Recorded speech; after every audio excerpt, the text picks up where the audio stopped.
levando alegria no ar. 98.7 Rádio NSC, a rádio que fica com você.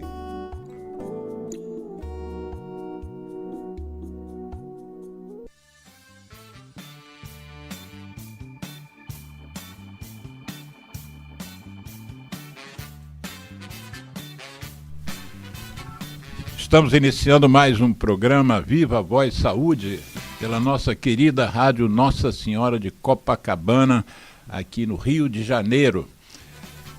Hoje é dia 27 de janeiro de 2024, primeiro mês do ano já está acabando.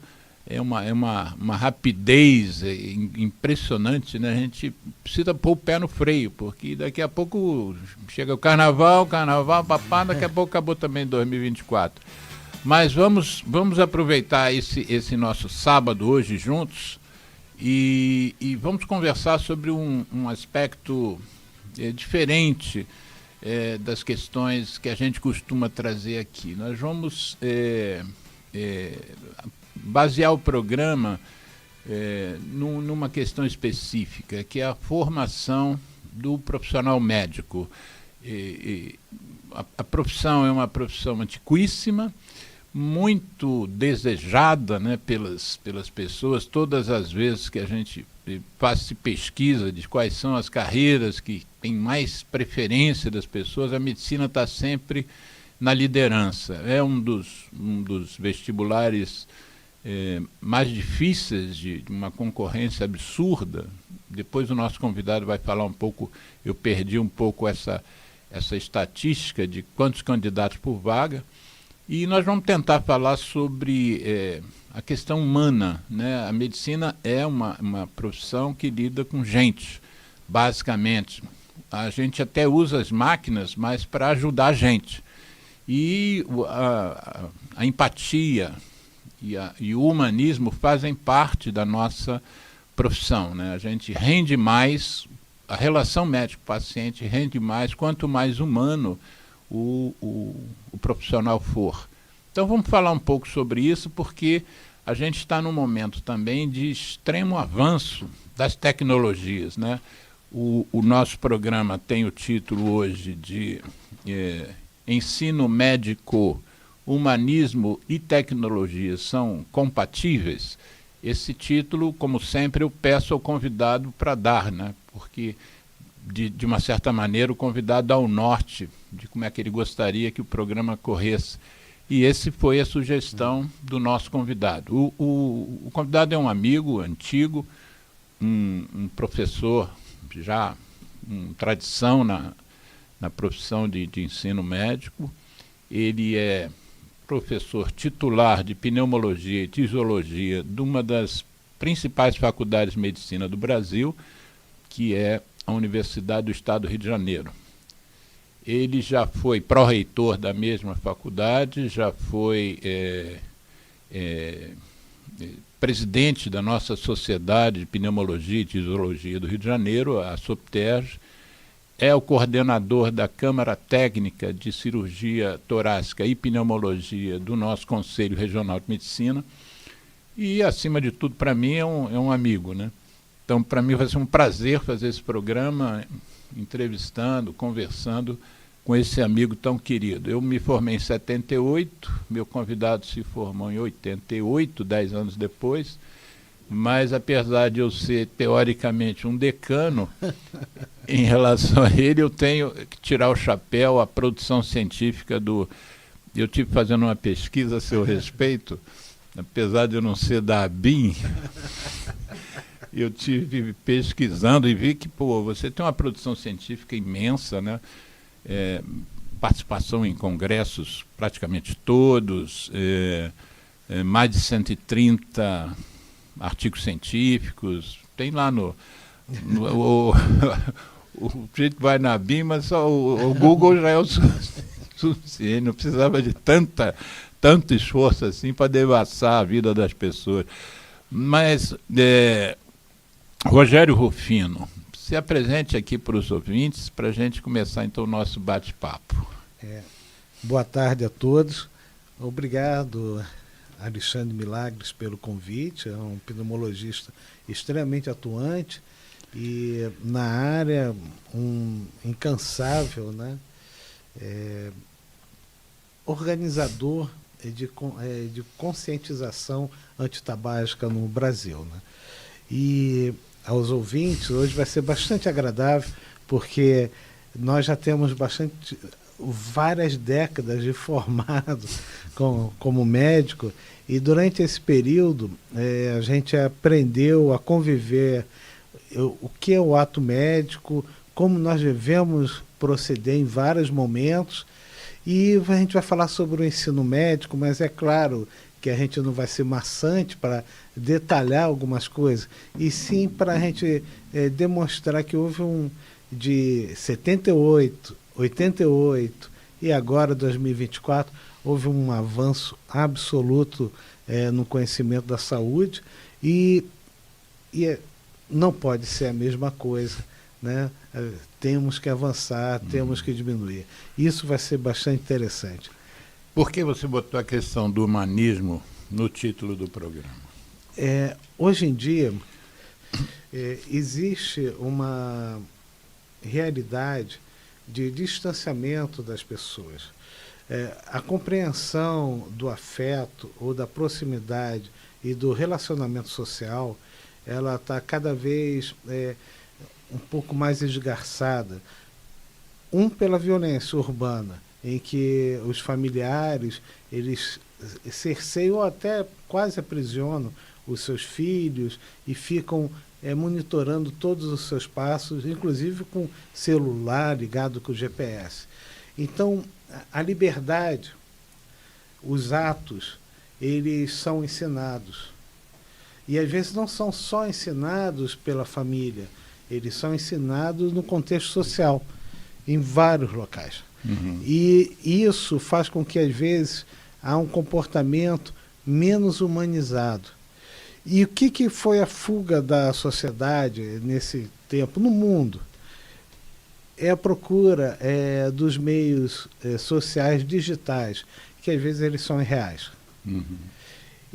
Então, quando em determinados momentos, o jovem, e a gente também, nós temos muitas dificuldades de lidar com certos desafios, que para a gente pode considerar um desafio, para outra pessoa ou para um grupo aquilo é uma naturalização. Então, a gente tem que ensinar a humanização. Uhum. A gente tem que colocar o jovem, e ainda mais o médico, enfermeiro, dentro do contexto social. Esse contexto social é muito grande, porque é uma profissão que lida com o sofrimento. Ninguém vai ao médico ou vai procurar um hospital ou uma clínica porque está se sentindo muito bem, deseja conversar com as pessoas. Você vai lá porque tem algum tipo de alguma preocupação, né, que está te incomodando. A partir daí, você tem que saber receber essa pessoa. Tem que saber acolher, tem que dar o braço. Isso pode ser resgatado. A digitalização ela veio para melhorar muito a informação, Uhum. facilitar um conhecimento que às vezes demorava por países que não são os principais de produção científica, ter conhecimentos imediatos ou instantâneos. Isso nós temos, né? Mas eles têm que ser separados e rapidamente alocados no seu universo de conhecimento. Mas ele não substitui o afeto, o respeito e ainda por cima o tratamento entre as pessoas. Você mencionou uma coisa e eu imediatamente fui para uma palavra, né, que os médicos usam muito, mas até leigo usa também, e que é a palavra patologia, né? E muitas vezes a gente usa a patologia como sinônimo de doença, Mas patologia, na verdade, quer dizer o estudo do sofrimento, né? Basicamente, o que nós fazemos é receber uma pessoa que tem um determinado sofrimento e tentar minorar aquele sofrimento, se for possível até acabar com aquele sofrimento, né? São alguns anos em que as enfermidades, as doenças em si, elas são apresentadas para um corpo jovem, de pessoas em geral são bem jovens. Na nossa época era diferente o ensino médico, porque as pessoas elas vinham de uma família e com 16 a 18 anos praticamente entrava dentro da universidade. Hoje não é mais assim. Primeiro que há universidades com maior procura, há universidades com menores procuras, públicas e privadas, mas a faixa etária subiu. Eu entrei para a faculdade com 17 anos. Eu fiz 18 na metade do primeiro ano de medicina. Mas hoje em dia, na Universidade do Estado, a média é 22 anos. Média de entrada. Então, a gente, para a medicina, né? Uhum. Então, por quê? Porque é extremamente difícil, é bastante concorrido. A Unicamp é que tem vou falar a palavra forte, mas é a realidade, a pior relação candidato-vaga, que é uma vaga para 300 candidatos. Isso é uma loucura. Isso é como se fosse um concurso de Itamaraty, que é um concurso único, exclusivo, né? Tem uma finalidade totalmente diferente. A UERJ tem quantos? Está 1 para 130. Uma vaga para 130 candidatos. E quantas vagas ao todo? São 100 vagas no primeiro ano. Agora a gente fez uma extensão no campus de Cabo Frio. Então, esse ano é o primeiro ano da UERJ em Cabo Frio. Então, o total serão 144 vagas. Cabo Frio vai ter 44. 40. 104 é na UERJ, campus Rio de Janeiro. Então, isso traz... se a idade está um pouco mais avançada, em geral, os alunos são excelentes e muito estudiosos, eles prestam mais de uma vez o vestibular. Então, tem uma carga de responsabilidade de ser aprovado de qualquer jeito, aí tem a frustração, às vezes, não entrar de primeira, e aí se isola, né? Porque o momento do estudo dessa magnitude, não se faz em conjunto, né? Faz sozinho, né? Tinha várias frases, o sucesso se faz à noite, né? A pessoa fica à noite estudando até altas horas, depois descansa e vai. Então, mas eles chegam, aí eles voltam a se ressocializar dentro de um ambiente extremamente problemático, que é o universo da universidade, que tem vários problemas da universidade, e eles lidam com o sofrimento de pessoas de todos os estratos sociais. Então, eles já vêm buscando o seu caminho, e aí esse universo para eles é um grande choque. Então a gente precisa estar próximo, né? A reumanização nos cuidados da saúde em todas as esferas é fundamental. Eu na sua apresentação eu não mencionei, e aí eu queria introduzir essa questão agora, é que você, a partir do dia 1º de março, quer dizer, daqui a um mês e pouquinho, você vai assumir, você foi eleito, inclusive, para isso, e você vai então assumir o posto de diretor. Eu falo faculdade de medicina porque tem muita gente que não sabe o que quer dizer faculdade de ciências médicas, mas é assim que a UERJ, o curso de medicina da UERJ é chamado de faculdade de ciências médicas da Universidade do Estado do Rio de Janeiro. E aí eu queria que você então abrisse esse momento do programa falando um pouco da sua história na UERJ, antes de você assumir o posto, o posto futuro. A sua história na UERJ, você se formou pela UERJ, você se graduou pela UERJ, não é isso? Você tem mestrado, doutorado, um pós-doutorado no colégio inglês, né, na escola britânica, Imperial College, né? Imperial College. Fala um pouquinho dessa sua fase. Você se formou em 88 e... Então, vamos lá. Eu acho que o mais importante agora é da minha história na UERJ. Eu entrei na UERJ não foi como aluno, eu entrei na UERJ, aluno da graduação. Sim. Eu entrei na UERJ como aluno da pós-graduação, que é residência médica, Sim. lato sensu. Então, eu fiz 2 residências na UERJ. 2?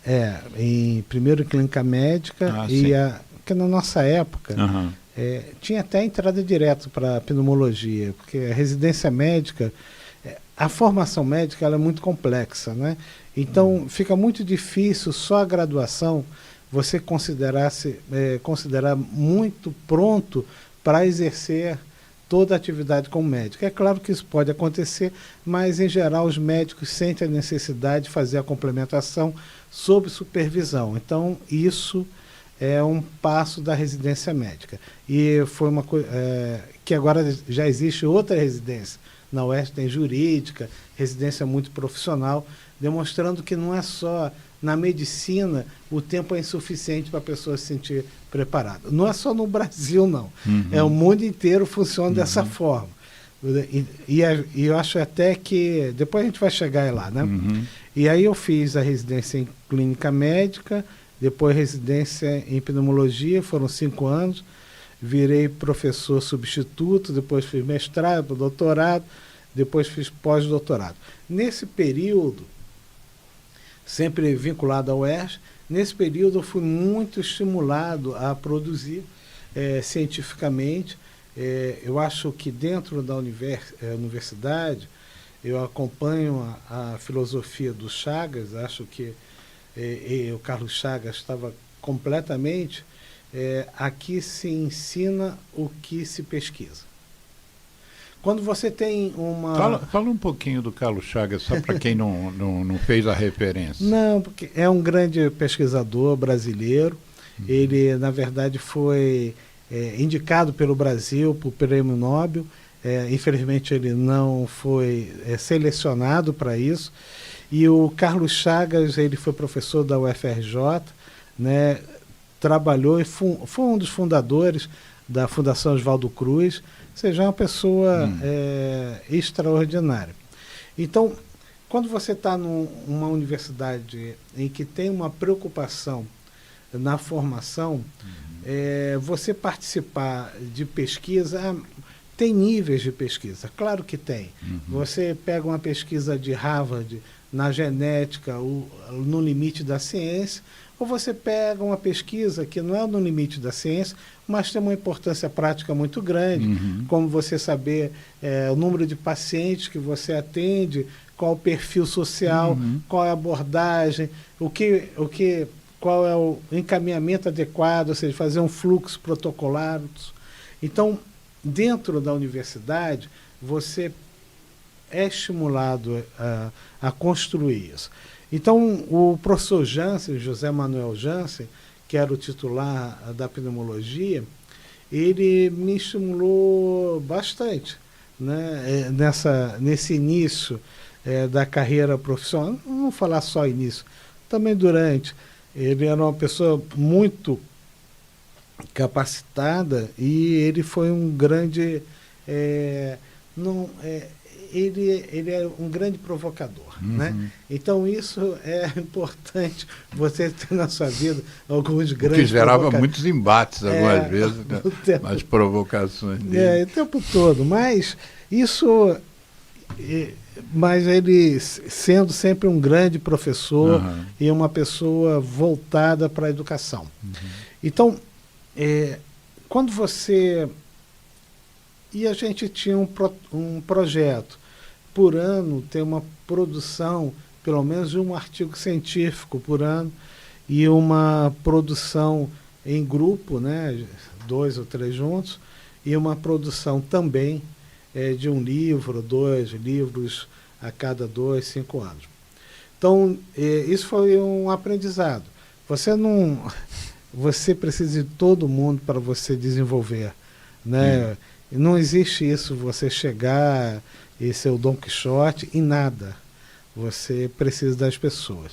Então, aí começou a formar, né? Então o grupo foi... Eu conheci minha esposa lá também, a Cláudia, né? Que é professora também do serviço, é especialista em algumas áreas.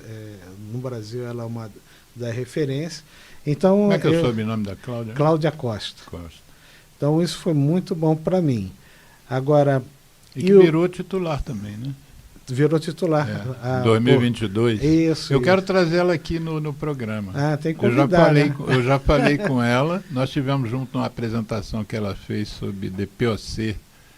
E aí eu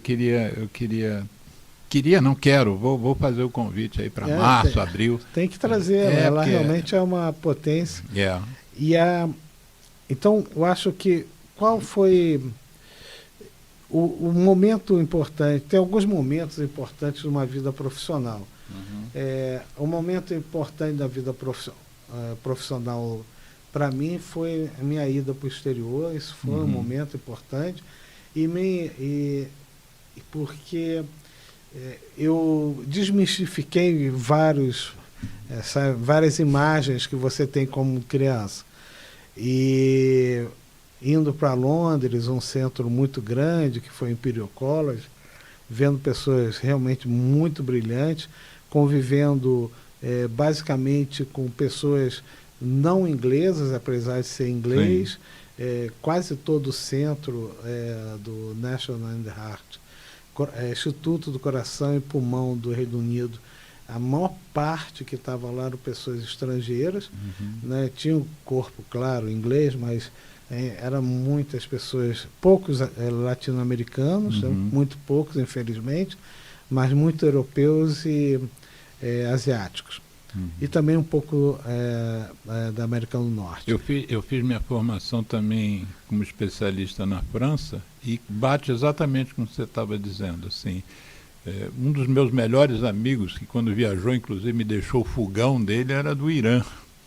E tinha argentino, tinha da África. É muito comum esse partar. A gente no Brasil não vive tanto isso, né? Não, mas a gente é totalmente preconceituoso. A gente não conseguiu... isso a gente pode falar, né? Nós somos praticamente a mesma geração. Na nossa geração, o ensino do espanhol, ele não era muito estimulado. E a gente é o único país sem a língua espanhola na América. Único. América do Sul. Então, era óbvio, e é óbvio, que tem que ser naturalizada a segunda língua, tem que ser espanhol. Até para a gente diminuir esses preconceitos que existiam na época. Felizmente, isso acabou, né? Ou pelo menos praticamente eu não vejo mais dessa forma como era. Mas porque a comunicação é fundamental. O relacionamento nos países latino-americanos, ele é o principal planejamento de desenvolvimento da gente sair de uma ilha continental desigual para algo melhor, né? As pessoas se relacionando. Então, a gente ainda é estimulado muito em inglês, porque é a língua de comunicação de viagem, né, e da ciência, mas, naturalmente, o espanhol deveria estar desde o início com a gente. Né? Isso não aconteceu. Mas eu te interrompi. Você estava falando da experiência inglesa, que foi um marco, um divisor de águas. Né? Sim, sim. Tinha coisas... O inglês ele é considerado extremamente pontual pela gente. E o alemão se considera mais pontual que o inglês, e considera o inglês pouco, né, pontual. Então, mas o que me marcava é quando tinha a reunião do serviço, ela começava às 8 horas em ponto. E era uma correria, porque às 8 horas começava, estando o chefe lá ou não estando o chefe lá. E o mais importante era a hora de acabar também. Ia de 8 até as 9h30, então às 9h30 acabava.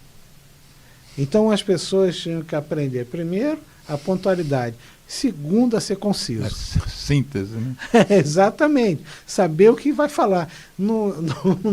Eles cortavam mesmo. Então, isso foi... Então, é um choque cultural absoluto.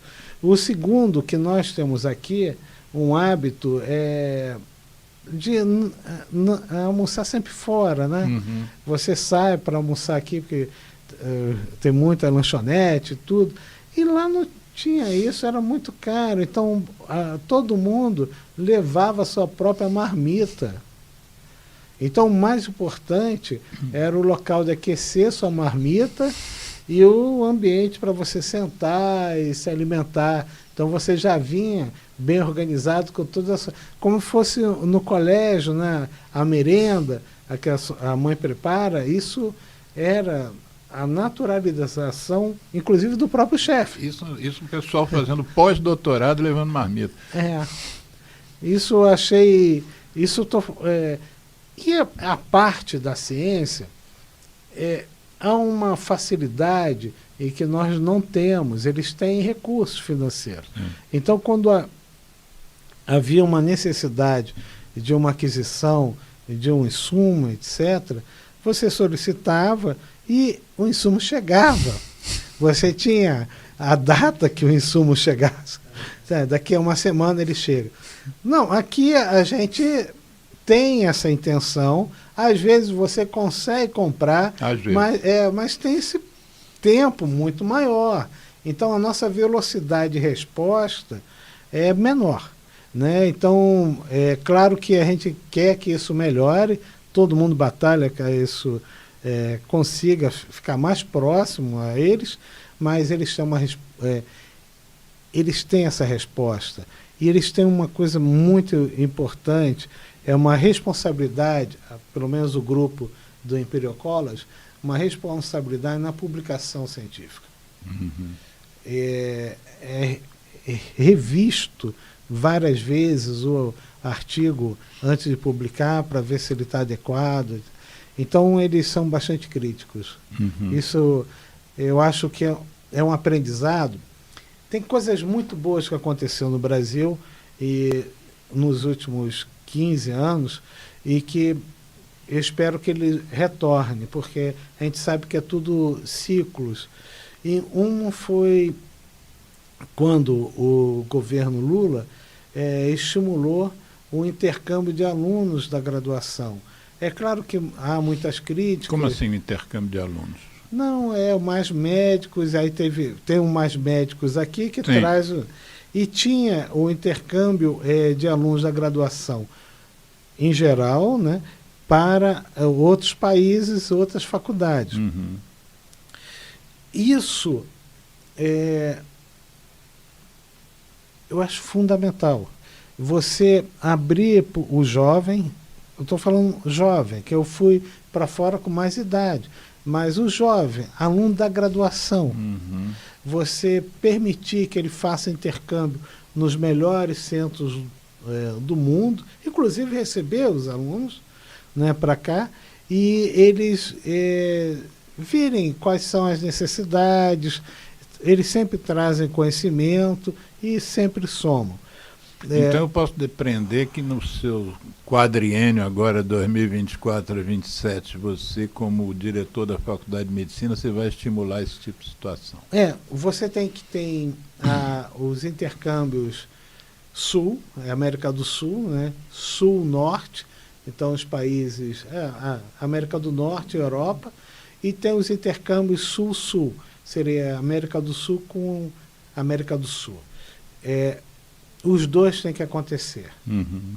Né? América do Sul com América do Sul, obviamente tem que acontecer. Então isso não tenho, não existe nenhuma possibilidade disso não ser estimulado, e porque nós precisamos discutir as mazelas da América do Sul. Não só a mazela do Rio de Janeiro, da saúde, sim, claro, mas nós temos que nos ampliar, não nos fechar na América do Sul.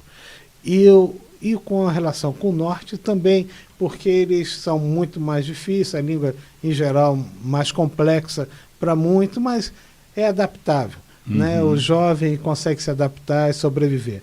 E tem que sair jovem, porque em geral ganha uma bolsa muito pequena, que ninguém paga bolsa, eu não conheço bolsa que é alta, né? Então todo mundo ganha uma bolsa. Bolsa é uma sobrevivência. Então essas bolsas, o jovem ele se adapta, ele consegue, né, dorme no quarto e ele tem um objetivo também de trazer conhecimento, ou às vezes ficar por lá. Não é ruim também a gente estimular essa migração, essa mobilidade do jovem no futuro em outros países, porque eles abrem a porta. Uhum. Abre a porta para outros brasileiros, outros latino-americanos, eles conseguem trazer uma socialização, que às vezes a gente tem dificuldade, Sim. porque culturas muito distintas, Sim. né? A gente explica algumas coisas que tem aqui no Brasil, e aí fica difícil, né? Nem a gente aceita. Você disse que o Lula, foi uma iniciativa do Lula à época, em que governo, mais ou menos? Não, foi no Primeiro governo dele. isso. E a coisa se manteve ou depois Não, porque rompeu aquilo? se rompeu porque o custo era muito alto, né? E o Brasil, mas as bolsas de estudo tem a CAPES, né, que é um aperfeiçoamento do ensino superior, e essas bolsas de estudo só agora estão recuperando, né, o volume de recursos. Só que você está recuperando um volume de recursos, mas a inflação, etc. Ou seja, então você não aumentou ainda o número de bolsistas. Então são dois processos. Você tem que estar uma bolsa, pelo menos, suficiente e aumentar o número de bolsistas. Esse processo está acontecendo. Agora, na graduação, em geral, há várias oportunidades para o aluno. Uma é a bolsa de iniciação científica, outras ligas acadêmicas que não têm bolsas, são monitorias, projetos de extensão. Então, tudo isso não tinha na nossa época, só tinha monitoria. Eu fui monitor. Fui monitor 2 anos, 5º ano e 6º ano. Então, isso foi um progresso, né? Porque o aluno, ele primeiro consegue participar mais da graduação, da formação dele, e tem assim, uma sensação de pertencimento maior à instituição.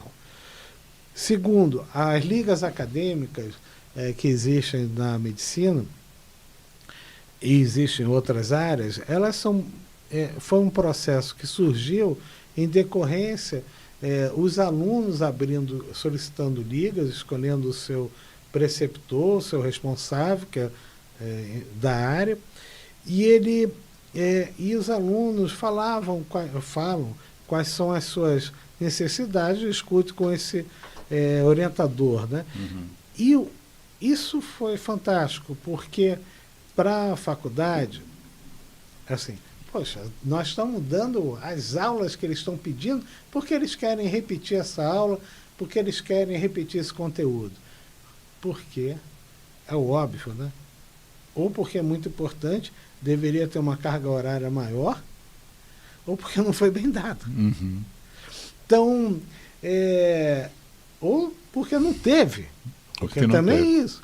Então, nós temos um complemento na formação que veio dos próprios alunos. Sim. É fantástico isso. Eu sou dedicado, por exemplo, hoje em dia, quase full time ao tabagismo, né? Ainda me sobra um espaço com a tuberculose. Mas, por exemplo, na minha faculdade de medicina, o tabagismo já era um problema global e eu praticamente não tive 1 hora de aula de tabaco naquela época, né? Então havia... Aliás, uma coisa que eu queria te perguntar, perguntei em off, mas queria te perguntar agora ao vivo. Quando eu fiz medicina, me formei, entrei em 73, saí em 78. 6 anos de medicina. Quando você entrou em 83, saiu em 88. Também 6 anos de medicina. Hoje, 40 anos depois, o curso de medicina continua tendo 6 anos.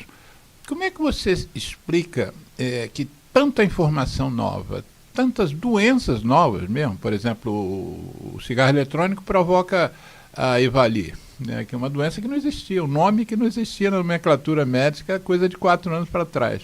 Quanta coisa já surgiu e manteve-se as outras, né? A gente ainda fala de sarampo, ainda fala de poliomielite, ainda fala de doença de Chagas.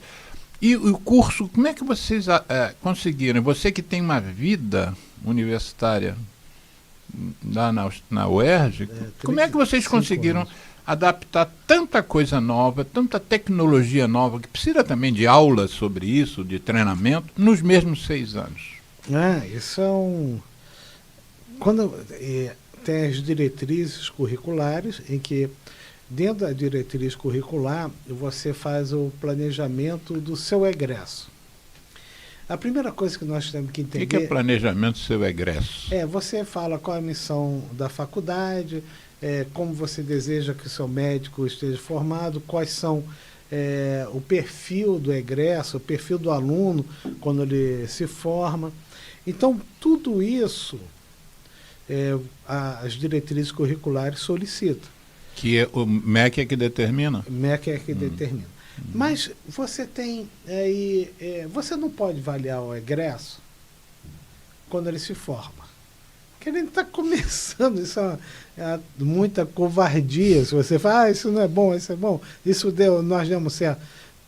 Como é que você avalia se você foi um profissional formado socialmente, inclusivo e participativo para a sociedade? Porque isso é o papel do médico.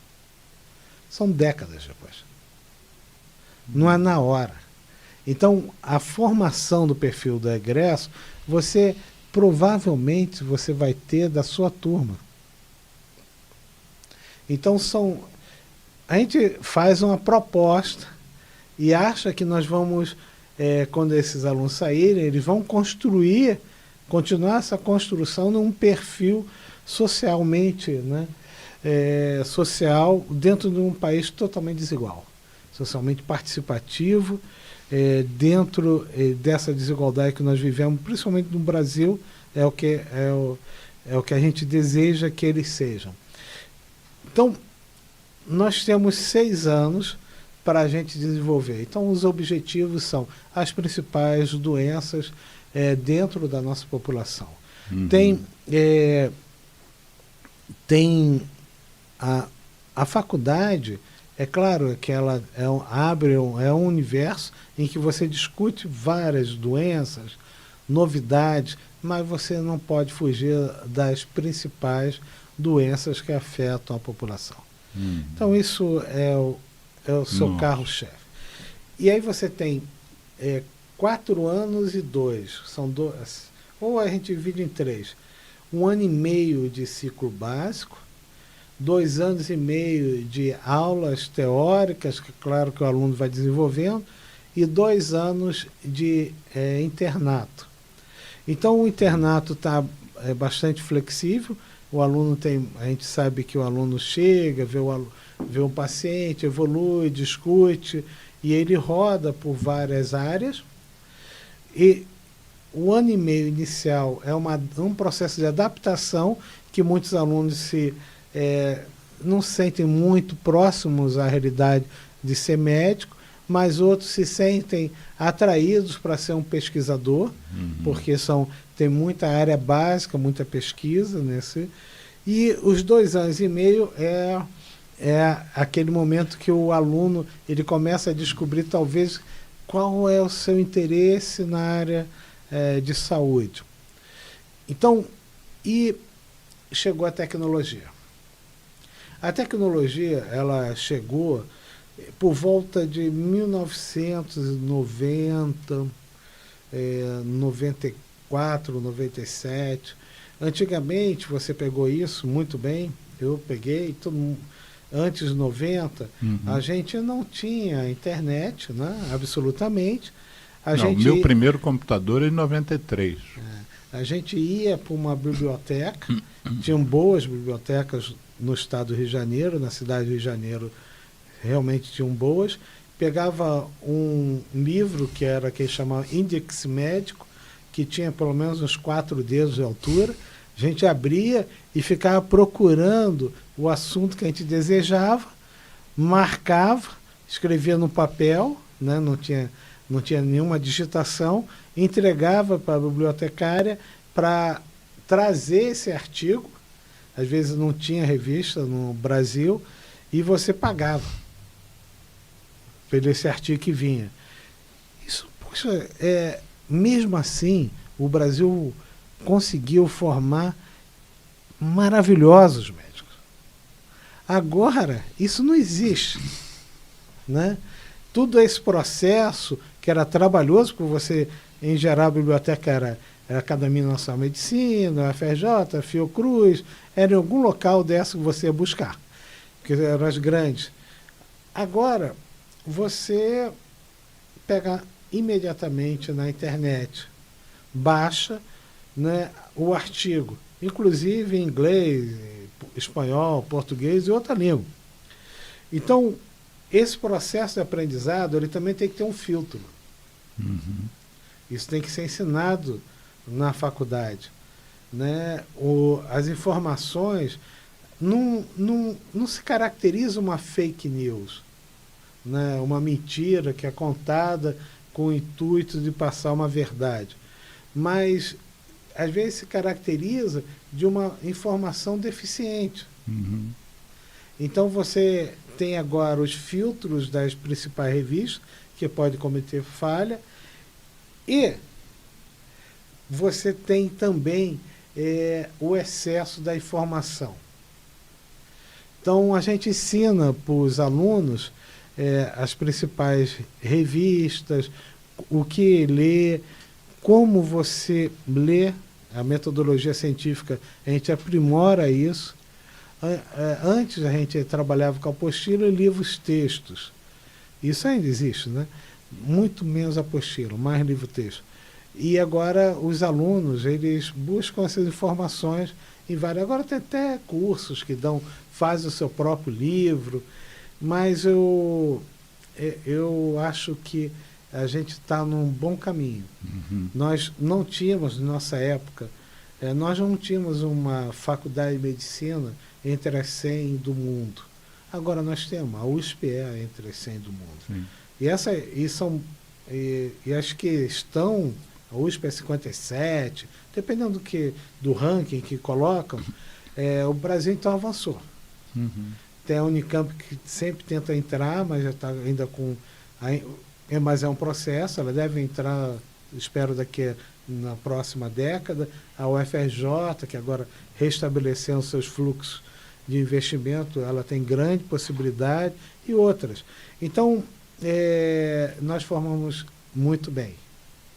Eu estava lendo ontem, até para poder conversar com você, eu estava lendo que a gente tem no Brasil em torno de 550 mil médicos, né, no Brasil, mas que a cada ano nós estamos formando 40 mil médicos, em parte porque médicos morrem, médicos se aposentam e não decidem parar mesmo de trabalhar, e tem uma reposição então de 40 mil. Há uma discussão sobre a divisão desses médicos, desses 500 e tantos mil no Brasil. Os grandes centros absorvem talvez uma carga de médicos superior ao que deveria, e os centros menores e mais distantes têm menos médicos também do que deveriam. Então, essas duas questões, como é que você vê, como é que você aconselha, por exemplo, talvez você se depare com isso quando você assumir a direção da escola, na formação do médico, a opção dele, por exemplo, de se interiorizar, né, geograficamente falando, em relação a interiorizar no Brasil. Como é que você pensa isso e como é que chegaria-se a melhorar essa interiorização? Fazendo faculdades no interior ou abrindo caminhos dos profissionais dos grandes centros para que se interessem pelo interior? São perguntas complexas, mas vamos para a primeira parte, né, que o Brasil hoje forma muito médico. Uhum. Ainda não atingiu o seu número ideal em algumas regiões, né, concentrando nas grandes capitais o maior número de médicos, porque eles não conseguem se fixar no interior. Uhum. Não se fixar... Você acha que ele não consegue se fixar, mas ele tentou se fixar ou nem tenta? Na verdade, tem poucos instrumentos para o médico se fixar no interior. Poucos estados no Brasil têm um interior muito desenvolvido. e atraente para Como São Paulo, por exemplo. São Paulo, para a gente, é o nosso exemplo, né? De um estado mais ideal. Mas, mesmo o Rio de Janeiro, Sim. vamos falar Rio de Janeiro, né? Duque de Caxias, São Gonçalo, Nova Iguaçu, tem deficiência de médico. Procurar o programa Mais Médico para colocar médico numa cidade que são as principais do estado. O Duque de Caxias é o 18º PIB do Brasil. Quer dizer, nós temos mais de 5 mil municípios. Duque de Caxias, 18º. Então, tem dificuldade. Qual é o que as pessoas... O que está vendo, e isso não é relação ao médico, mas sim da sociedade brasileira, um retorno ao interior em determinados estados, devido à violência urbana nas capitais. Sim. E provavelmente também a dificuldade de emprego. Então, nós estamos tendo uma migração pequena, sem estímulos públicos para que isso aconteça.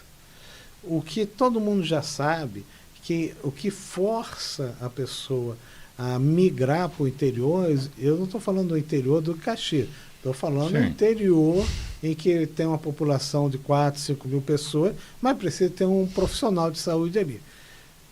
É uma carreira de Estado. Isso é dito há muito tempo, né, em que o Estado brasileiro assume que precisa de médico em todas as suas regiões, todos os seus municípios. A partir daí, teve o grande concurso agora, coloca várias vagas para médico e, dependendo da sua posição, ele vai escolher determinadas cidades que não possuem um médico. Ah, mas qual médico? Não, a gente sempre fala médico generalista, a gente forma médicos generalistas. Mas isso vai depender muito da prefeitura, etc. Mas isso é uma política de Estado. Isso poderia diminuir esse ímpeto de formação de novas faculdades, né? Porque uma justificativa para essas novas faculdades foi que, tendo faculdades no interior, fora do centro, naturalmente, isso é uma coisa meio lógica, algumas pessoas se formassem ali e continuar naquela região. Só que aquela região não tem uma faculdade de medicina, porque às vezes ela não tem um hospital estruturado. Sim, não pode fazer faculdade de medicina sem hospital. É impossível, né? Ou faz um hospital de 100 quilômetros na frente, você tem um convênio que os alunos têm que ir a 100 quilômetros para outro município. Então, isso...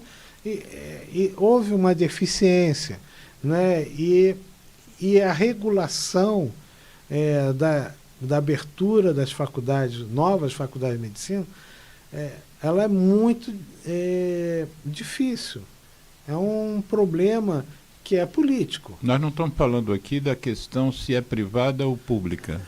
É outra questão que você está tocando aqui no momento, né? Daqui a pouco a gente chega na história do ensino privado de medicina. Mas o que você está dizendo agora não.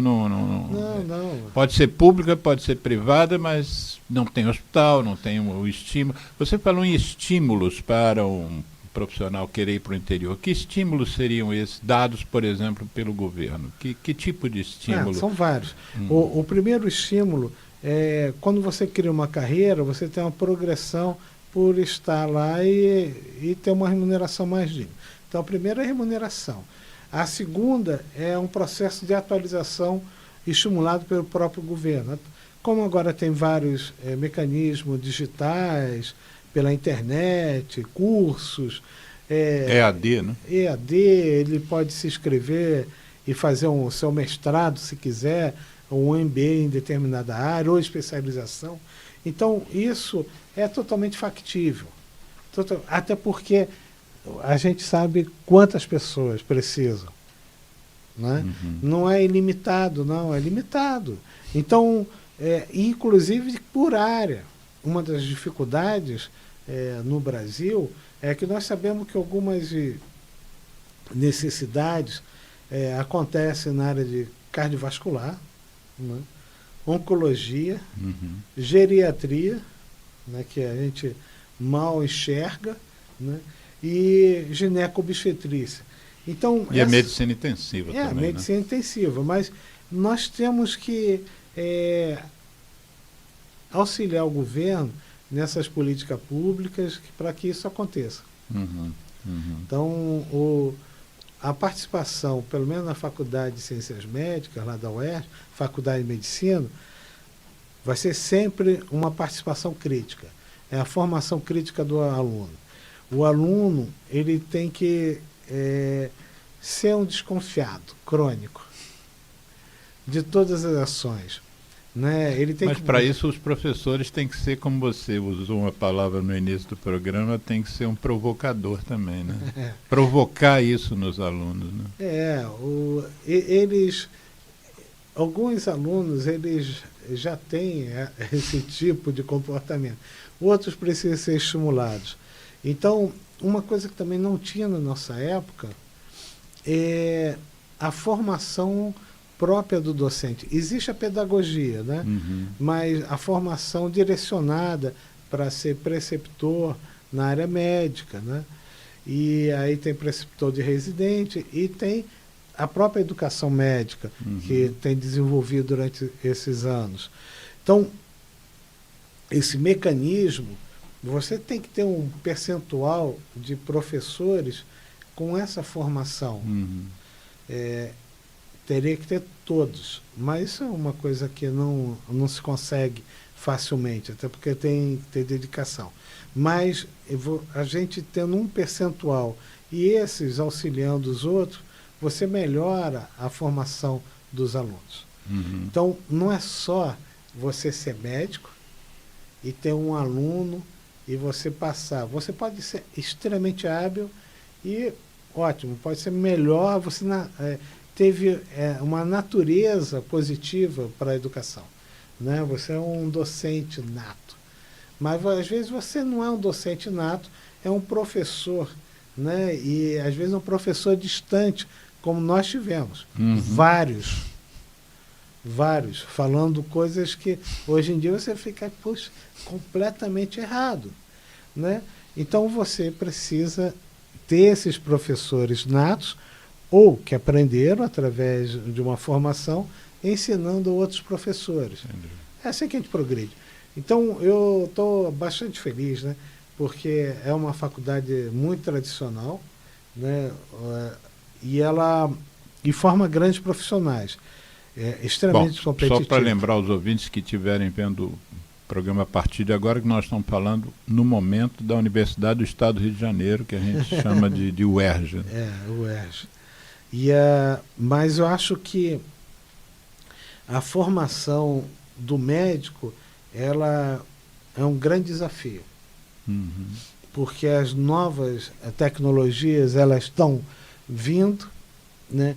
Algumas áreas que a gente tinha que eram muito fortes, antigamente, que era patologia, né? Anatomia patológica, análises clínicas, elas ficaram cada vez menos humanizadas.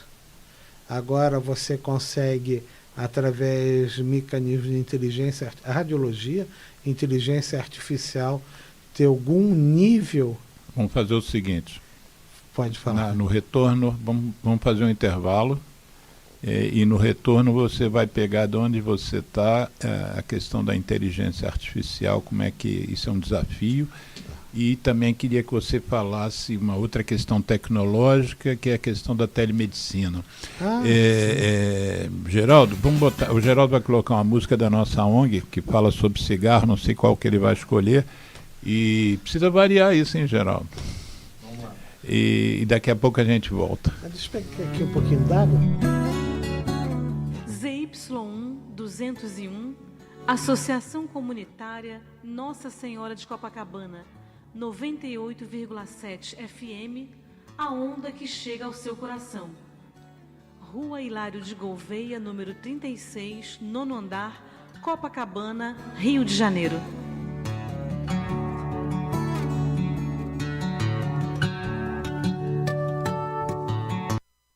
Eu me chamo Tony Garrido, junto de Vange Souza, a gente convida a dizer não ao cigarro, não ao tabaco.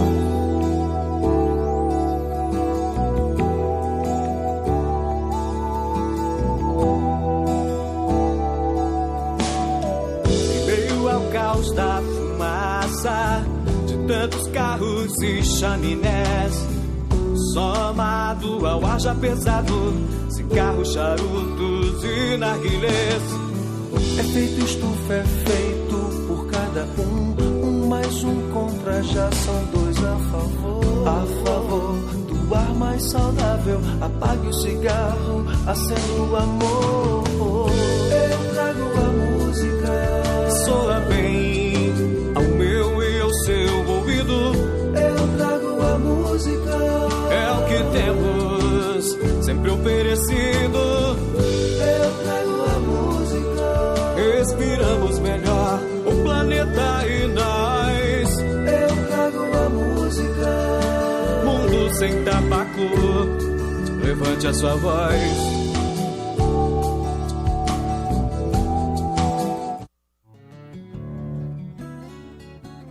ZY1 201, Associação Comunitária Nossa Senhora de Copacabana, 98,7 FM, a onda que chega ao seu coração. Rua Hilário de Gouveia, número 36, nono andar, Copacabana, Rio de Janeiro.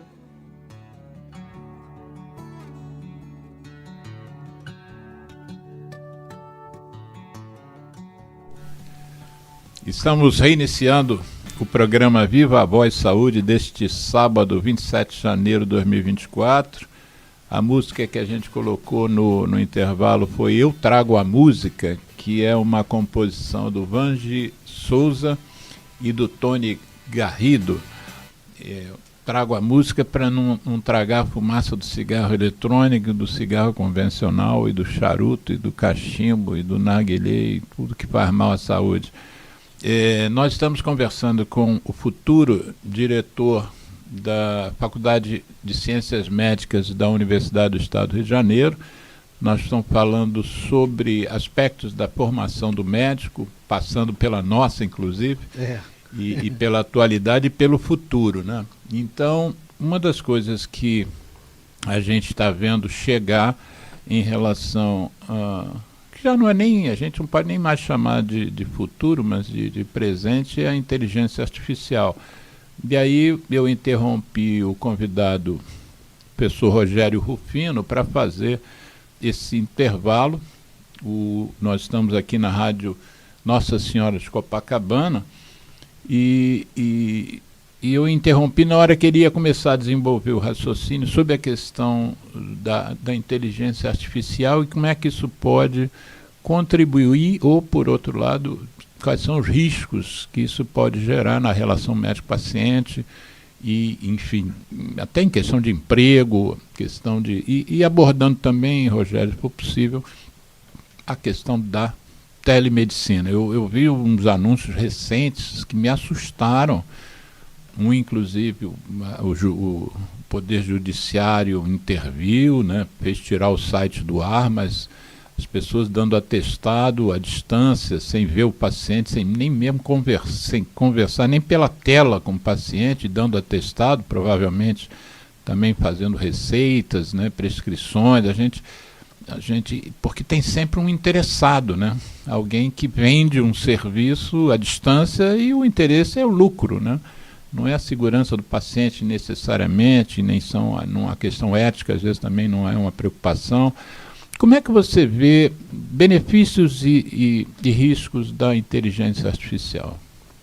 Não, é uma realidade, né? Então, a partir de agora, nós temos que conviver com essa realidade. Ela provavelmente deve melhorar, né?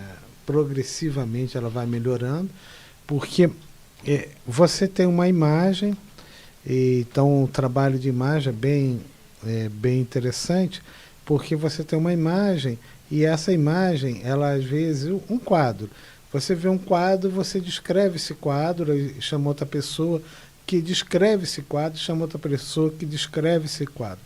Algumas descrições são parecidas e outras um pouquinho diferentes. Quando você coloca 1000 pessoas escrevendo o quadro, você tem um percentual de dados iguais.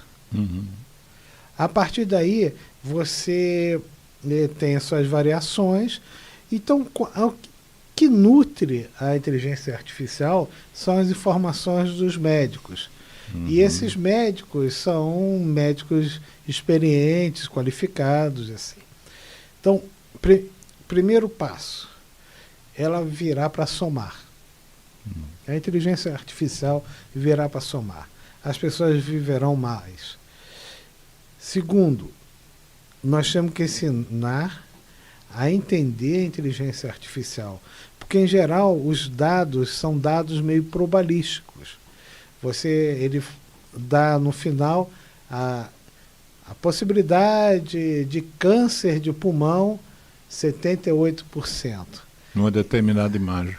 Isso vai te dar então 22% de não câncer de pulmão, outro diagnóstico. Então o médico ele tem que entender isso, tem que saber passar adequadamente. Recentemente saiu até no Street Journal que alguns tumores, cânceres, eles têm estágios, e os estágios iniciais de um câncer, às vezes é uma lesão como fosse pré-maligna, e que você não precisa retirar. Um exemplo é um tumor de próstata grau 1, câncer. O tratamento, ou só o acompanhamento, o tratamento cirúrgico, ou o acompanhamento, ele às vezes dá um prognóstico de vida semelhante, sobrevida. Então eles queriam a proposta é você mudar o nome desses estágios pré-malignos para não assustar a pessoa, porque na hora que você recebe, você tem um câncer, é estágio 1. A segunda pergunta do paciente, quando você vai me operar? Me tira isso logo. Então, a gente vai ter que treinar na inteligência artificial, porque você vai ter altas probabilidades, vai ser um alerta importante para o médico, não vai passar, vão ser só softwares, e a gente já está vendo isso acontecer, e já acontece, na patologia, na radiologia. Ou seja, você fotografa uma lâmina. Quando a gente está falando patologia aqui, gente, pessoal leigo, é assim, é um material que foi biopsiado, né? Foi feita uma biópsia de uma lesão, essa biópsia passa por um processo lá de gerar uma amostra maior, que é fatiada, né? E é vista no microscópio. Aí você vê lá aquele tecido, o que pode ser. Aí você fotografa isso e a inteligência artificial dá a probabilidade daquela lesão ser ou não maligna. É isso mesmo. Então, isso é a primeira parte. Então, a inteligência artificial é uma grande novidade. Isso aí é menos de 10 anos para cá. Então, todo mundo que se formou há mais de 10 anos não tinha. Então, vai ter que aprender, né? E mais os alunos que estão entrando agora, estão em curso, eles têm que ter aulas para aprender a interpretar. Então, isso é um processo que acontece. Como você falou, e falou muito corretamente, no início da nossa formação, muitas doenças foram categorizadas após a gente estar formado. Não existiam algumas doenças. Porque para você falar que uma pessoa tem uma doença, você junta um núcleo, um número de sinais e sintomas, características clínicas, características patológicas, laboratoriais. E aí você fala, pô, esse tem um comportamento diferente, então ela deve ser uma doença diferente, e a partir daí você busca um tratamento. Ou o fator desencadeante houve, que não existia antes, isso, aquele fator, né? Como o caso do cigarro eletrônico, não existia 10 anos atrás. Não, trouxe uma doença nova. O cigarro eletrônico trouxe uma doença nova. Mas que você pode falar à vontade. Mas o que eu ia dizer é que a telesaúde, a telemedicina, começou com telemedicina, depois foi ampliado para a telesaúde, tem algumas coisas que são muito boas. A primeira telesaúde é acompanhamento de paciente, é adesão de tratamento. Então, pessoas que têm diabetes com neuropatias periféricas e precisam fazer curativos com uma frequência, você ter uma relação, né, mesmo à distância, porque tem dificuldade de se locomover e você orientar, isso é fantástico.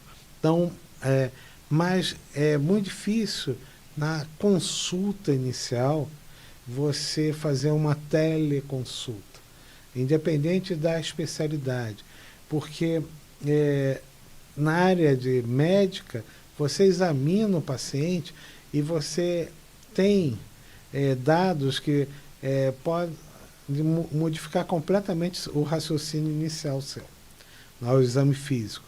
Então você precisa examinar, pelo menos a primeira consulta deveria ser sempre examinada. A segunda, que é acompanhamento, falar se está melhor, está pior, se precisa de mais alguma coisa, você pode fazer isso a domicílio, né, à distância. Então, isso é um aspecto. A outra é pela inteligência artificial. A teleconsulta com a inteligência artificial. Fez o raio-x de tórax na emergência, mas não tem muitos locais radiologistas no local. Essa imagem vai para um centro, né, e que gera uma informação. Tem uma pneumonia. Passa por um médico nesse centro, confirma, porque é uma alteração, é um dado sensível, e volta para a UPA falando, olha, eu já tenho um laudo aqui, se eu tenho uma pneumonia, e já tomo um remédio adequadamente. Não, e você sabe que isso não acontece necessariamente a gente pensando num centro menor. A minha esposa, uns 2 anos atrás, teve uma queda, ela acordou, caiu da cama e escorregou no tapete, bateu inclusive com a cabeça no portal. E aí nós fomos, por desencargo de consciência, no hospital que o convênio dela dava acesso ali em Botafogo. Imediatamente foi feita uma tomografia por um técnico, só que não tinha médico. E essa tomografia foi para o que você chama de centro, né? Eu não sei exatamente onde é o tal centro que tinha convênio com esse hospital, e o diagnóstico foi dado, passado por telefone. Não houve fratura, não houve nada e tal, é só observação mesmo. Mas isso acontece aqui, no centro do Rio de Janeiro. Não, isso é um outro dado que é sempre complexo para o médico faz vários tratamentos, fazem formações complementares fora até da faculdade, que é o eletrocardiograma. Ele dá muitas informações, mas às vezes são sutis e um especialista na área consegue identificar. Então a inteligência artificial dá um laudo lá e alguém confirma, é um infarto. Leva para o hospital para fazer um tratamento rápido. Então isso é um grande ganho. Não tem absolutamente, não tem volta, né? Só vai melhorar esse processo. Agora, a teleconsulta, a telemedicina de primeira vez, eu acho algo muito inadequado. Primeiro que você perde completamente a relação médico-paciente. Uma coisa que é fundamental. Poxa, não tem como. O que acontece hoje em dia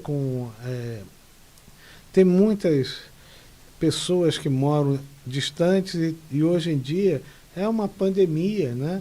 E conhecida de doenças, né, características de saúde mental. Então, realmente, em centros como o Rio de Janeiro, São Paulo, você fazer uma pequena locomoção pode demorar 1 hora, né? 3, 5 quilômetros, que para você coloca ali, deve ser uns 15 minutos, mas demora 1 hora, 1 hora e meia. Então, você faz, às vezes, o psicólogo, o psiquiatra, conversa à distância com esse paciente. E isso aconteceu muito na pandemia, E é claro que eles retornaram um percentual alto ao consultório, mas alguns pacientes ficaram mantendo esse tratamento à distância. É um pouco diferente. Sim. Então, nós temos que ter esse aprendizado. Antes da pandemia, em 2020, 2019 para 2020, nós estávamos discutindo se era válido ou não a telemedicina, porque a gente era a maioria era contra. Isso. Veio a pandemia, a gente não teve como fugir, a gente aceitou. E viu que tinha algumas vantagens, mas tem muitas desvantagens também. Então, e que foi interessante, porque nós estávamos indo para um caminho que o ensino à distância, aí a gente fala sincrônico, assincrônico. Sincrônico é agora, só vale o que a aula sendo assistida no momento da aula. Ao vivo. Isso. Enquanto a sincrônica é gravada, depois vê. Então, que não é muito bom. Não é bom. A sua experiência de professor... Não é muito boa. É adequado para você fazer aulas de tipo de liga, etc. Mas a aula, você precisa ver os alunos. Porque com a face dos alunos, você percebe se você está indo para um caminho bom ou um caminho ruim. Eles começam a ficar muito dispersos, eles olham para baixo, entram toda hora no celular, você já sabe que você não está agradando e você tem que modificar. O professor é um ator, né? Aquilo ali, você atua para os alunos entenderem o significado da sua peça. Então, quando você faz tudo isso online, muitos estão desligados, você não consegue ter a visão você perde a referência do aluno. Quando você sabe que tem um aluno que precisa de estímulo, mas fala aí, o que você acha?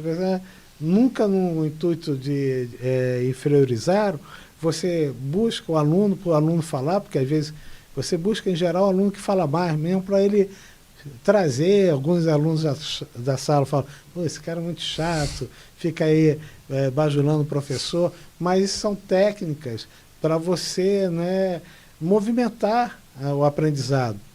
Então, isso não acontece. Online. Não acontece. Então, é uma perda muito grande. Então, quando esse despreparo ou essa dificuldade que o governo teve, permitindo muitas escolas com ensino à distância e percentuais altos da sua matriz curricular à distância, com certeza isso não foi bom para os alunos. Pode ser bom para a empresa, para a faculdade, até para o professor. Mas para o aluno não foi bom. Não foi bom. Então, nós temos que ter um máximo de aulas à distância, assim, que é estipulado 10%, 15%, porque você pode utilizar esse instrumento, isso não tem problema nenhum, mas você não pode se basear no ensino à distância. Vamos voltar. Você falou, nós tocamos aqui a questão no primeiro bloco da interiorização da medicina. E uma das coisas que eu fiquei, quando você estava descrevendo as dificuldades, de ficção médico, uma das dificuldades que eu vejo é, às vezes, o isolamento do médico, né? Que a gente não tem o poder de saber tudo, né? A gente não consegue, muitas vezes a gente pega um caso, mesmo você sendo um especialista de 40 anos, eu de 40 e tantos também, a gente tem dúvidas. E uma das coisas que eu sinto que médicos se ressentem quando saem dos grandes centros é com quem discutir essas dúvidas, né? Aquele caso difícil. E houve um movimento, aí eu não sei precisar como é que esse movimento se deu, se ele ainda existe, de algumas câmeras técnicas de você tirar dúvida do colega que está à distância. Eu acho que, se não me engano, a pandemia trouxe um pouco isso também, né? Como é que você acha que está isso no momento? Não, isso está... a pandemia trouxe, então, as teleconsultas, algumas consultas, principalmente as consultas de adesão ao tratamento e de acompanhamento de pacientes que precisam ficar mais próximos para diminuir a hospitalização. Isso tem acontecido, vai crescer. Vai ter um especialista nisso, né, porque isso tem suas características. E existe... o governo federal ele está tentando estabelecer para os aposentados ou que desejam se aposentar, existe uma consulta clínica e isso eles estão tentando desenvolver. Mas a Sociedade Brasileira de Pneumologia e outras sociedades criaram um instrumento chamado consultorias, em que, em alguns casos médicos, eles não são de fácil diagnóstico, e às vezes eles podem ser de fácil até diagnóstico, mas a condução clínica é muito complexa, o paciente nunca melhora. E, naturalmente, você precisa dividir isso com outro profissional, até para, em geral, um profissional que você respeite e que tenha mais conhecimento que você. Isso é uma regra, né? Então, essas consultorias, em geral, um profissional mais experiente, ele participa do caso. E há uma troca de informações. Às vezes não tem muito o que oferecer, então o médico à distância vai saber, realmente não tem muito a oferecer, e às vezes o diagnóstico pode ser aprimorado. Porque quando você tem uma interiorização, os métodos de diagnóstico sofrem. Sofre até na capital. Sim. Se você vai para um hospital tal ou vai para outro hospital, você já consegue identificar com certa facilidade que um tem muito mais tecnologia do que o outro. E aí você, claro, vai optar pelo que tem mais tecnologia. Mas no interior é aquilo.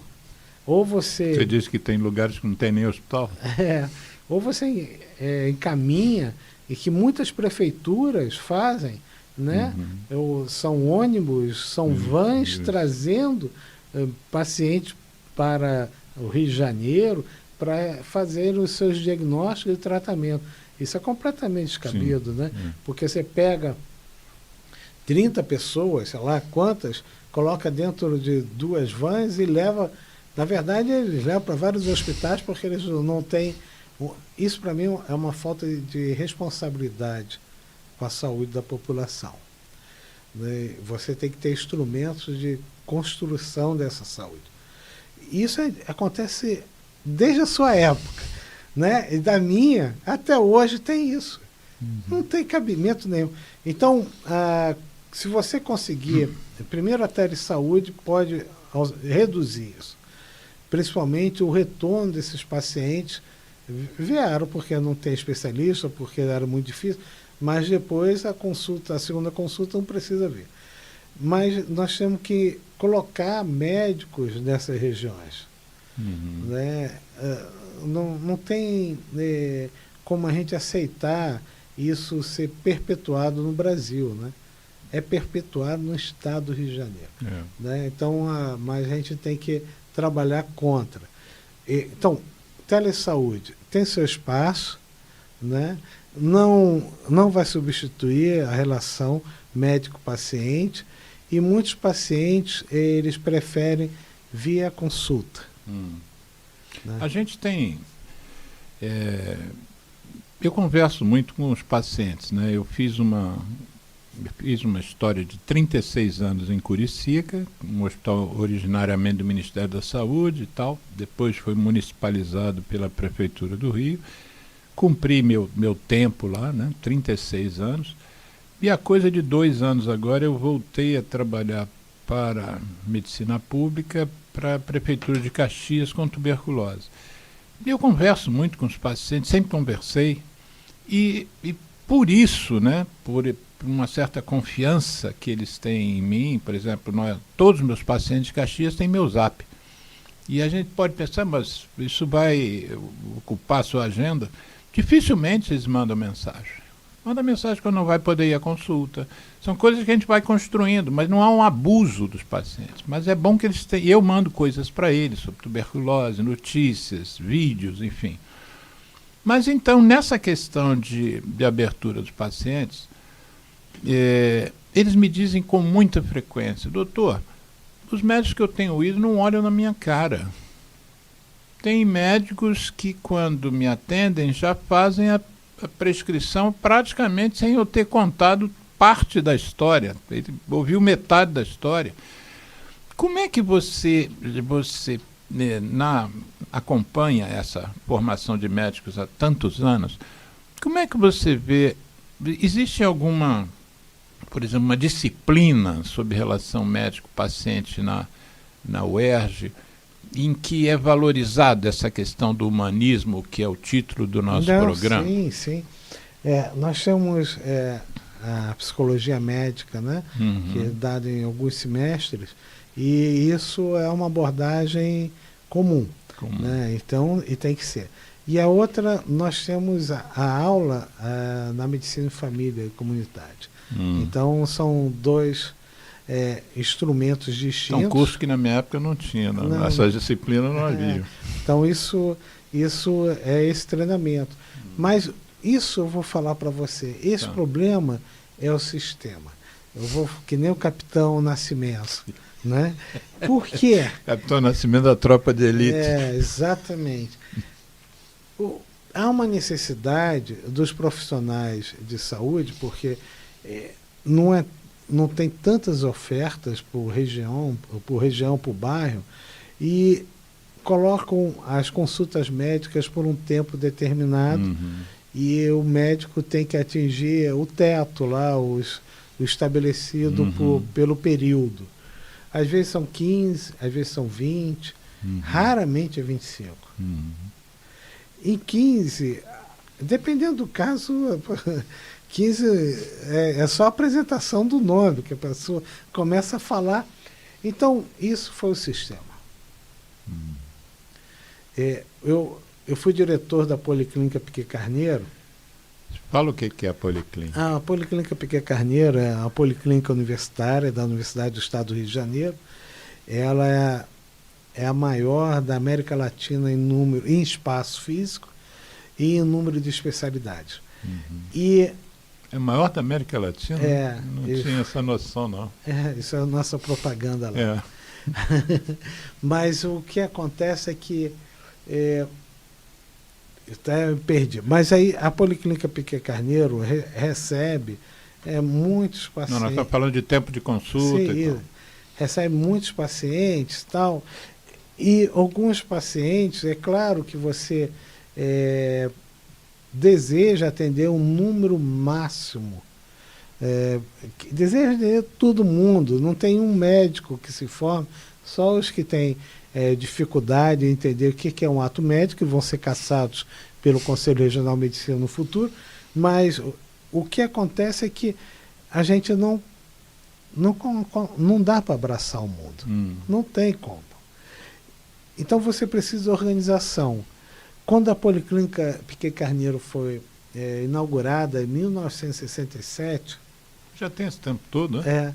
A proposta ideia, era que atendesse 5.000 pessoas por dia. Por dia. Isso nunca aconteceu. Era algum burocrata, né, que colocou um tempo lá irreal de consulta, né?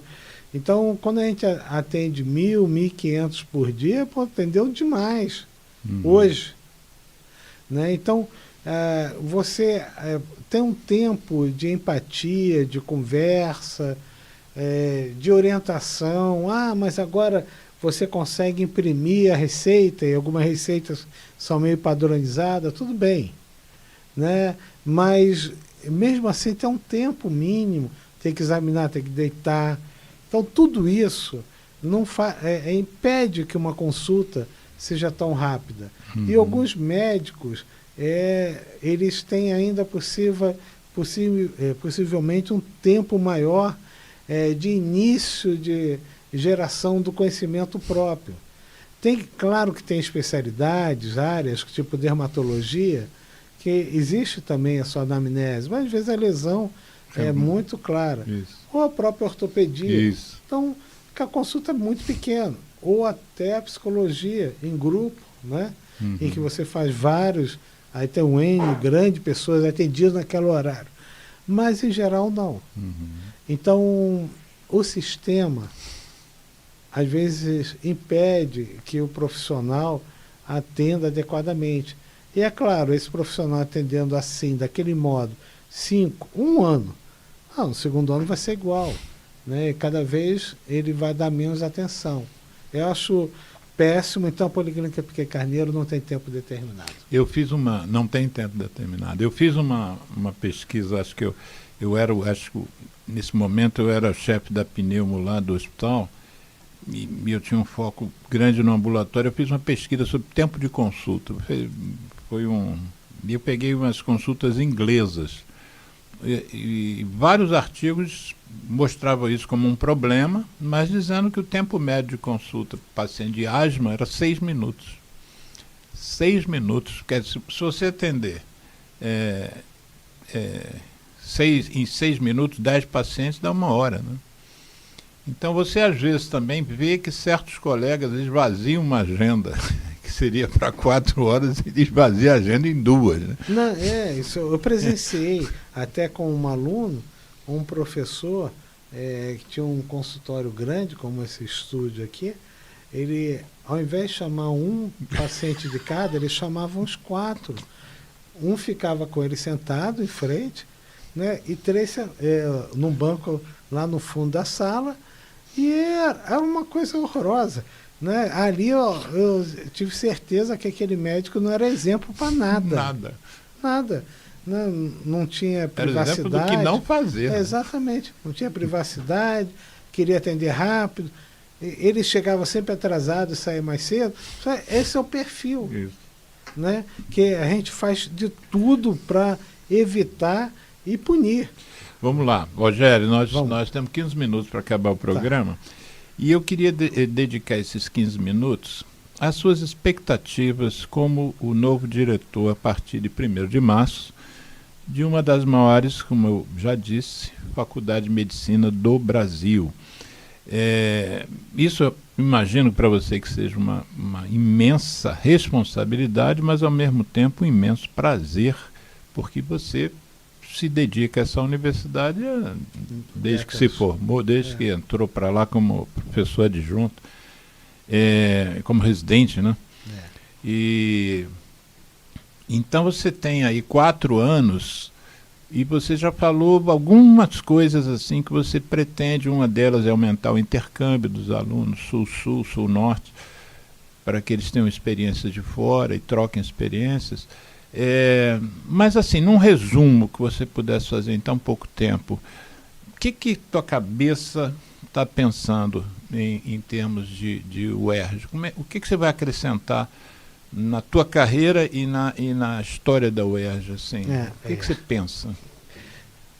Olha, sempre quando a gente pega um cargo, qualquer cargo, a gente tenta deixar uma marca, uma característica sua pessoal. Um legado, né? Eu tenho um certo empreendedorismo ali, né, envolvido na minha vida pessoal, pública, não é privada, pública. Então, a internacionalização eu acho importante para os alunos e também para os docentes, porque... A universidade mesmo. Você apresenta, os alunos se apresentam, recebem conhecimento, retornam e podem, assim, falar com muito orgulho. Enquanto na minha graduação eu tive uma experiência internacional. Sim. Eu não sei se ele vai ter em outro momento. Né? Que sabe que as oportunidades surgem. Uma porta fica aberta, mas essa porta às vezes não abre várias vezes. Né? A outra, você tem a capacitação docente e a capacitação discente dos alunos. Para a capacitação discente, nós temos mecanismos que são existe a prova da disciplina, você faz uma disciplina, pneumologia, então você faz a prova da disciplina, mas existe a prova do ano. Então a gente já faz esse tipo de modelo, né, que é o OSCE, e esse modelo tem, as pessoas fazem, os alunos, né, eles fazem uma prova que é obrigado todos participarem. Então, a minha ideia é que essa prova seja feita no sexto, no quinto, ela é feita no quinto atualmente, no sexto, no quinto, no quarto e terceiro. Deixaria só o primeiro e segundo ano, que tem muita matéria inicial, então, e eles se adaptarem. A segunda, isso estou falando da capacitação discente. A segunda é um teste que existe, que é o teste do progresso, que várias universidades utilizam, em que tem um banco de provas, os alunos eles fazem a prova no primeiro, no segundo, terceiro, quarto, quinto e sexto ano. E essa prova eles verificam quanto de conhecimento eles adquiriram conforme os anos. A tendência é eles adquirirem bastante conhecimento, mas alguns alunos eles já chegam muito bem informados. Não é formados que ele vai se formar, mas ele tem muita informação. Então, você tenta atingir, no final, todo mundo atire 80%, 70% dessa prova, que é muito difícil. Então, esse é também dos discentes. Então, internacionalização, o teste do regresso, a prova anual, o OSCE.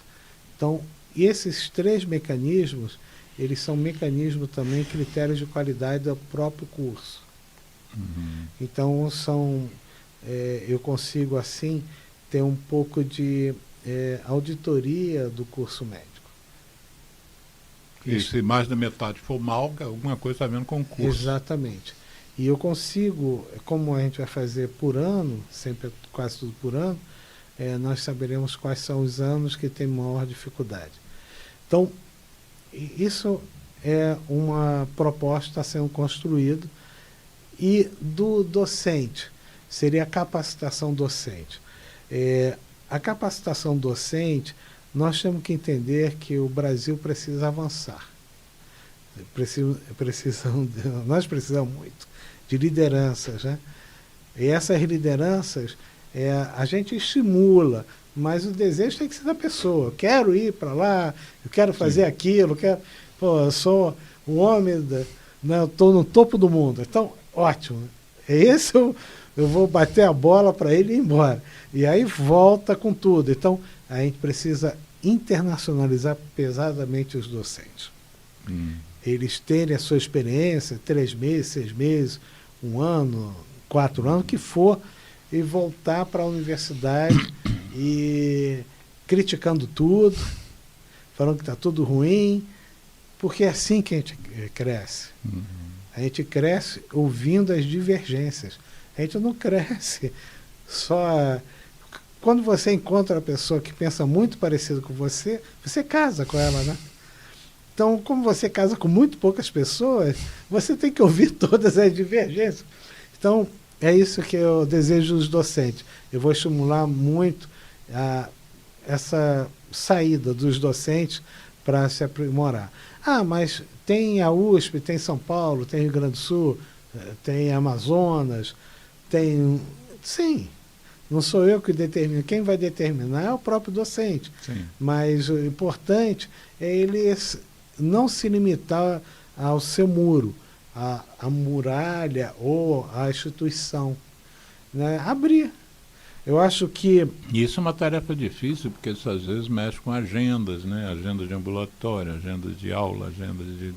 Vai ter que ter toda uma organização para isso dar certo, né? A instituição de ensino superior, ela está formando os melhores quadros para o país. Ela é uma formadora de quadros, de recursos humanos. E ela, claro que vai atender demandas específicas. Então, na área de saúde, eu considero as demandas específicas são as doenças raras, as doenças que são graves com evolução difíceis, para que o grupo da área básica ou mesmo secundária encaminhe para essas instituições. Então elas são sempre também passíveis da gente fazer limitações. O que acontece é que a estrutura ela não se separou, ela se misturou. Então fica todo mundo fazendo, às vezes competindo com estruturas básicas, etc. E isso não é esse o perfil. O governo brasileiro, ele gasta uma fortuna, né, para formar pessoas, né? E a responsabilidade nossa é formar os melhores quadros. Então a gente não pode esquecer disso. A universidade ela é para formar recursos humanos. Não é uma questão de elitizar a medicina, né? É uma questão mesmo de hierarquizar, talvez. Né? Elitizar, quando você conhece um médico elitizado, você foge dele, né? Isso eu aprendi, né? O médico, ele, na verdade, é uma profissão que ele abraçou porque ele gostava. Mas pode ter uma remuneração melhor ou pior. Muitos médicos não têm alta remuneração. E são muito bem-sucedidos, porque se realizam naquilo que ele pensou quando tinha 16, 14, 10 anos ou 8 anos. Né? A visão de atender e ajudar alguém, ela é única. Né? É única. O reconhecimento que você conseguiu fazer o bem em qualquer esfera é único. Né? Então não tem... a gente não pode considerar outras coisas. Havia um temor, e muita gente defendia esse temor e essa ideia, entre aspas, de que como o curso era tão difícil de você conseguir vencer, por exemplo, lá na UERJ, uma vaga para 130, né? Quer dizer, o sujeito que pegava essa vaga está tão bem preparado que provavelmente ele vinha de uma classe mais abastada da sociedade, né? Que deu a ele curso de inglês desde cedo, escolas de tempo integral, às vezes professores particulares, e conseguia manter o filho sem ele precisar de trabalhar para ajudar a família, coisas que às vezes as famílias mais vulneráveis não conseguem, né? Tanto que dizem que às vezes tem uma dificuldade de fazer uma escola, um curso de ensino médio de tempo integral, porque o sujeito tem que trabalhar, então não pode ficar na escola com 16 anos, 15 anos. Mas dizia-se que, como era nata da sociedade, entre aspas, sobretudo antes do FIES, né, que conseguia obter essa vaga, acabava que eram gente da elite, né, e que muitas vezes não tinha uma relação boa com as pessoas mais pobres, né, que têm mais acesso ao SUS, sobretudo, tem menos acesso à medicina privada ou medicina suplementar, né? Como é que você vê isso? O padrão social dos alunos da UERJ corresponde a essa ideia ou não? Não, é claro que tem um grupo que possui realmente bastante recurso familiar. Mas com a política de reservas, em que são estratificadas por cota, né? Cotas, né? Etnia, filhos de bombeiros ou militares que faleceram em serviço, indígenas, vindas de colégios públicos no segundo grau. Isso realmente trouxe um universo muito mais parecido com o nosso dia do que era antigamente. Isso foi extremamente positivo, é extremamente positivo e é completamente aceito pela universidade. Sim. Mas isso era o grande contrassenso naquela época, né? E que os médicos vinham de uma família com muito poder aquisitivo, etc., em uma grande parte, e aí tinha que colocar esses médicos para atender uma população mais humilde, e isso às vezes dava ultra certo, às vezes não, né? Então, quando você coloca as pessoas que utilizaram o serviço público, o SUS, né, e agora formando como médicos, a tendência é esse serviço público, o SUS, ele se qualificar. Sim. Então, é uma política adequada. Tá. É adequada. Eu acho que nós vamos ter grande sucesso. Então, nosso programa precisa ser encerrado. O Geraldo já fez o sinal aqui que nós temos 2 minutos, quer dizer, 2 minutos nós tínhamos. Eu queria aproveitar esses 2 minutos, então, primeiro para agradecer a tua presença aqui. Eu sei que você é um cara que trabalha pra caramba e está aqui num sábado de tarde com a gente batendo esse papo, mas eu achei importante dar voz a alguém que forma médicos, né, e que vai agora ter essa responsabilidade oficialmente, não só no setor de pneumologia, que sempre foi o seu, mas agora a nível maior da própria universidade. A UERJ eu admiro demais, já trouxe muita gente aqui, tem muito laboratório bom na UERJ, laboratório de violência, laboratório de obesidade, laboratório de atividade física com Ricardo Oliveira, enfim. Nós já trouxemos um monte de gente aqui. Eu espero trazer semana que vem a Renata Tupinambá para falar sobre fibromialgia. Mas eu queria então te agradecer muito e te desejar felicidade. Eu acho que a escola que você vai ser o diretor agora da Faculdade de Medicina é uma escola muito rica, sempre foi um vestibular muito difícil. Quando não era do integrado, né, era sozinha, cada um fazia seu vestibular. O da UERJ era sempre um dos mais difíceis, mais desejados, assim. Pouca gente tinha chance de entrar. E agora você vai assumir esse pepino e esse prazer de ajudar pessoas a se formarem bem. Meus parabéns. Muito obrigado. E obrigado. E se precisar da gente, o que for que a gente precisar, a gente te ajuda. Eu preciso de todo mundo. Ajuda é sempre bom. Sempre bom. Mas eu que agradeço, né? É sábado, mas foi um sábado bastante e não acabou, produtivo. dá para fazer algumas outras coisas hoje. E o tempo está relativamente bom no Rio de Janeiro. Né? Não está calor, né? Não está aquele calor escaldante. Então vamos divulgar aí, o pessoal que estiver nos ouvindo, divulgue o programa, eu vou reeditá-lo, vai transformar também num podcast. E divulga lá na sua comunidade, lá na UERJ. Eu já divulguei.